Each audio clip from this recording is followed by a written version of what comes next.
Hello everyone, good afternoon. दोस्तों, आज का जो हमारा पौधा है वो है एडेनियम का पौधा। ये जो एडेनियम का पौधा है दोस्तों, बहुत ही खूबसूरत, बहुत ही सुंदर जो है वो फ्लावरिंग करने वाला एक समर फ्लावरिंग प्लांट है।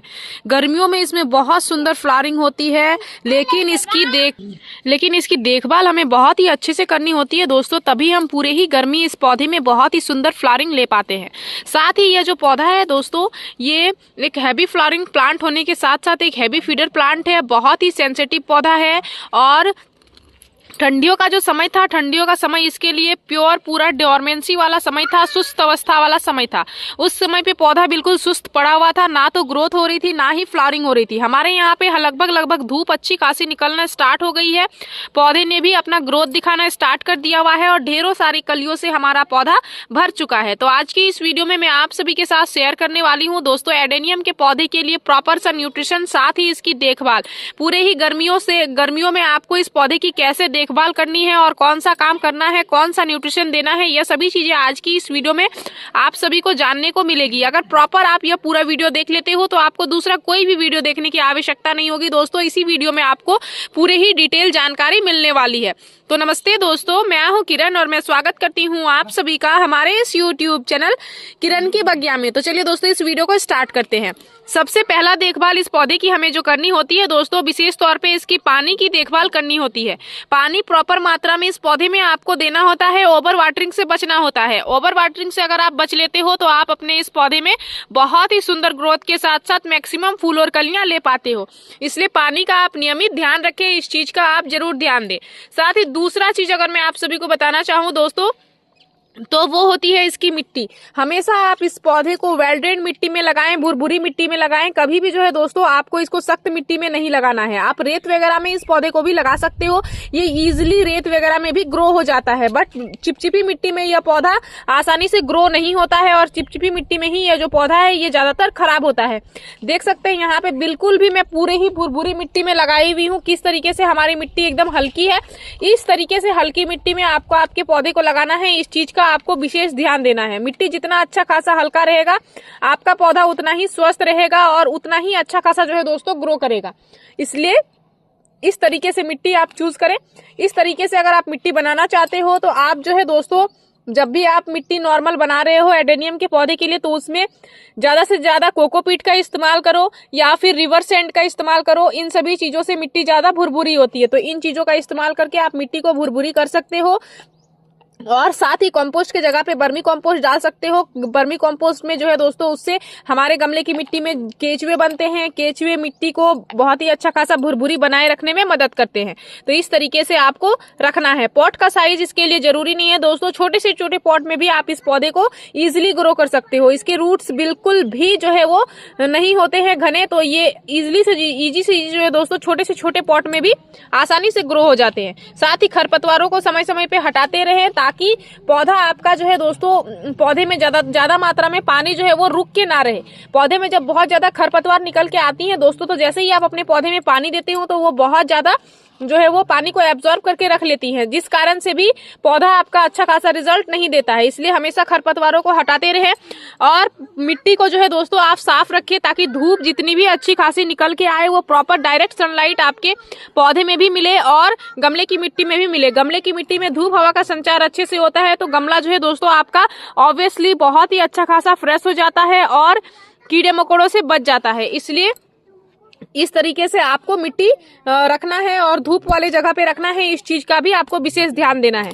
तो ये थे कुछ इसके देखभाल। पानी ही इसके लिए मेन है दोस्तों। पानी का आपको अगर आप सही देखभाल अपने पौधे में कर लेते हो तो आपके एडेनियम के पौधे कभी भी खराब नहीं होते हैं। तो पानी का सही देखभाल आप जरूर से जरूर करें, आपके पौधे अच्छे रहेंगे, स्वस्थ रहेंगे। इसको कटिंग से लगाना बहुत ही ईजी है दोस्तों, आप कटिंग के थ्रू इस पौधे को लगा सकते हो। अभी इसका ग्रोइंग पीरियड स्टार्ट हो चुका है और ये जो फरवरी का महीना है बहुत ही बेस्ट महीना है कटिंग से लगाने वाले पौधे के लिए। सभी तरीके के कटिंग्स अभी आप इजीली ग्रो कर सकते हो, क्योंकि फरवरी का जो महीना है दोस्तों, इस महीने में ना तो ज्यादा धूप होती है और ना ही ज्यादा ठंड होती है। टेम्परेचर बहुत ही जो है दोस्तों अनुकूल रहता है, जिस कारण से कटिंग्स इजीली ग्रो हो जाती हैं। आपको सिंपल सा इस तरीके से लंबी कटिंग्स लेनी है, एलोवेरा जेल में डिप करना है और सिंपल सा जो है दोस्तों आप बालू वगैरह में भी कटिंग्स को आसानी से लगा सकते हो। बालू में भी बहुत ही अच्छे खासे जो है वो कटिंग्स ग्रो हो जाते हैं। तो इस तरीके से कटिंग से भी आप इस पौधे को 1 से 2 पौधे बना सकते हो। अभी मेरा पौधा छोटा है दोस्तों, नए पौधे ही मैं ऐड की हुई हूँ अपने गार्डन में एडेनियम के, इसलिए मैं अभी इसकी कटिंग नहीं कर रही हूँ। मैं अभी जो है दोस्तों कुछ टाइम बाद ही इसकी कटिंग्स करूंगी, क्योंकि पौधा ऑलरेडी बहुत ही अच्छा खासा छोटा सा पौधा है और ढेरों सारी हर एक ब्रांच में फूल और कलियां लेके आया हुआ है। तो जो भी लोगों के पास बड़े पौधे हैं वो कटिंग करना चाहते हैं तो कटिंग से लगाने का भी बेस्ट समय है, आप अभी कटिंग से भी लगा सकते हैं।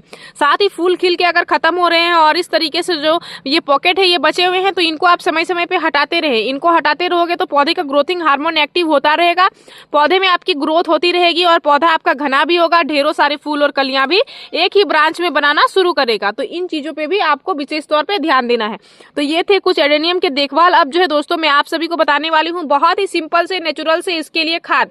इसको ना तो ज्यादा न्यूट्रिशन की आवश्यकता होती है और ना ही ज्यादा देखभाल की आवश्यकता होती है। नॉर्मल से चीजों से ही ये जो पौधा है दोस्तों बहुत ही अच्छा खासा आपके गार्डन में चलता है और एक बार लाने के बाद आप सालों ही साल इस पौधे को आसानी से चला सकते हो। तो चलिए आज हम लोग खाद के तौर पे किस चीज का इस्तेमाल करने वाले हैं वो मैं आपको बताती हूँ। सबसे पहले मैं अपने पौधे में जो इस्तेमाल करती हूँ दोस्तों वो इस्तेमाल करती हूँ कंपोस्ट।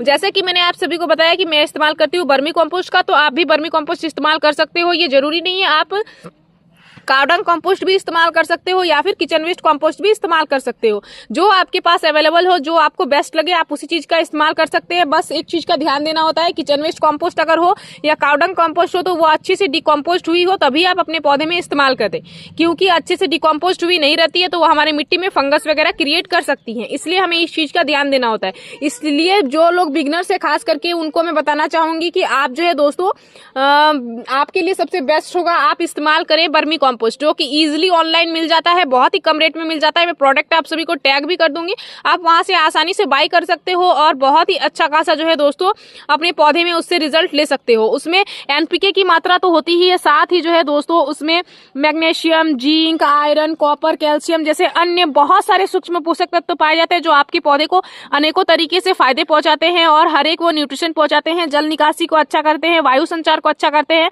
पौधे की रोग प्रतिरोधक क्षमता को बढ़ाते हैं, पौधे की इम्यूनिटी को बूस्ट करते हैं, पौधे को अनेकों तरीके से फायदे पहुंचाते हैं। इसलिए कंपोस्ट देना पौधे के लिए एक बहुत ही ज्यादा जरूरी चीज माना जाता है। तो सबसे पहला आपका कंपोस्ट हो गया जो कि आपको देना ही देना है। दूसरा जो खाद आपको देना है दोस्तों वो क्या है, चलिए मैं आपको बताती हूँ। वो भी बहुत ही नेचुरल सा चीज है जो कि आप इजीली अपने घर में किचन में ही बना के तैयार कर सकते हो और अपने पौधे में इस्तेमाल कर सकते हो। वो भी आपके पौधे में अनेकों सारे फूल लाने में बहुत ही अच्छा खासा मदद करेगा।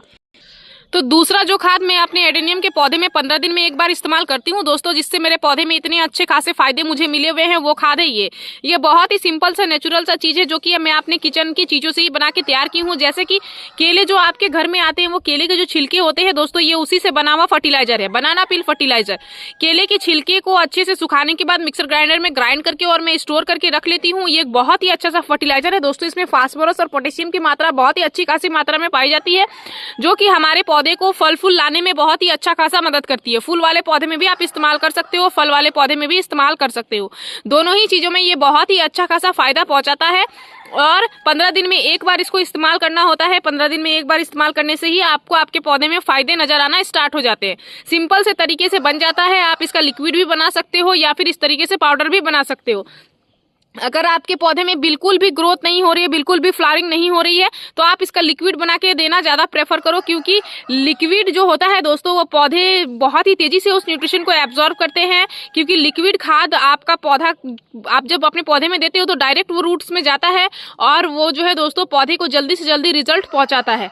तो लिक्विड खाद बनाने के लिए आपको सिंपल सा तरीका है, केले के छिलके को लेना है और पानी में जो है दोस्तों डिप करके आपको कम से कम 24 आवर या फिर ज्यादा से ज्यादा 48 आवर तक छोड़ देना है।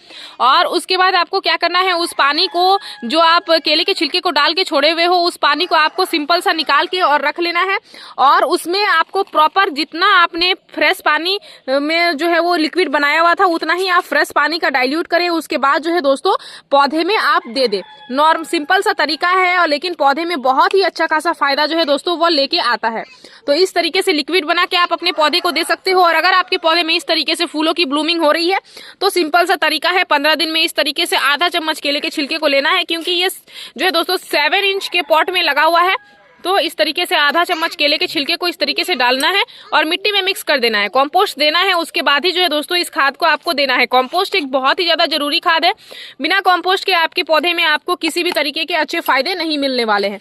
और इस तरीके से केले के छिलके या प्याज के छिलके, इन छिलकों को देके ही आप अपने एडेनियम के पौधे में बहुत ही सुंदर फूलों की ब्लूमिंग ले सकते हो।